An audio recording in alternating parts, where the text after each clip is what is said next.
Here it is, February 3rd, the day after the Iowa Caucus. What an exciting time to be in politics. You know, I love the political season, and I love the Iowa Caucus because it just sets off a season of fun, joy, and politics. Now, this one's a particular one because guess what? The results aren't in yet. Oh my gosh, I can't believe that. Last I heard, they hadn't even put in any results. Like, there was literally not one single vote accounted for. I mean, how do you not account for one single vote? I don't know. So it's really interesting to see what's going to happen. But not only do we not have the results from any results from last night's election, and by the time I post this, there probably will be some, but I heard they're supposed to have at least 50% reported by 4.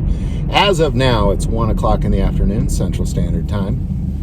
They say by 4 they should have that. I don't know if that's East Coast time or what it is. But as of now, it's not in. I can't wait to see what's going to happen. I love watching politics. I love watching these things pop up. The election season's exciting to me. It's almost like watching a sport in a weird way. Also, Michael Bloomberg, goodness gracious, he didn't even enter into these, but I believe what he's doing is super smart. He's going straight to Super Tuesday. He's going straight to those states and completely skipping over these early elections altogether and going straight to the Super Tuesday ones. That's something. I think that's pretty smart. I don't know if a politician's ever done that. I'd be curious. If y'all know if anybody's ever done that, I'd like to know. I'm not a big fan of Michael Bloomberg, to be quite honest. I think it's Michael Bloomberg's fault that I got demonetized on God, Family, and Guns because he's advertising the heck on YouTube. Now, I guarantee that guy complained about my channel because I'm everything he hates. Now, I have met Michael Bloomberg one time. I will say he's a very nice guy. I'm standing outside the Museum of Natural History in New York City, and he was standing there, and I kind of looked at him. At the time, he was the mayor of New York City, and I recognized him, and he just looked straight at me and walked straight up to me and started talking to me. And then we walked down the street together for about a block or two, just chatting about New York City and that kind of thing. And then he hopped in a limo that was waiting for him and sped off. But I always thought he was such a nice guy. Not a big fan of getting rid of giant Coca-Colas, telling people they can't have that. But, you know, it's his city, not mine. But in the end,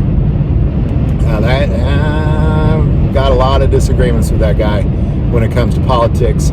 So as we heat up right now, the Iowa Caucus, I don't even know who's in the lead, so I'm not really sure who to talk about, quite honestly. There's just too many to talk right now. I know the ones that have left the race are my least favorite, so I'm really glad to see those guys go.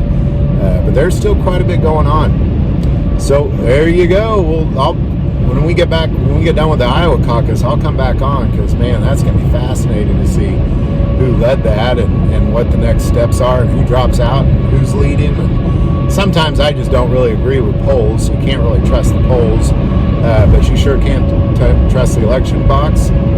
Maybe you could trust the election box. I certainly wouldn't want to do an electronic voting, that's for sure. So we will see you all the next time. See you on the other side of the Iowa Caucus.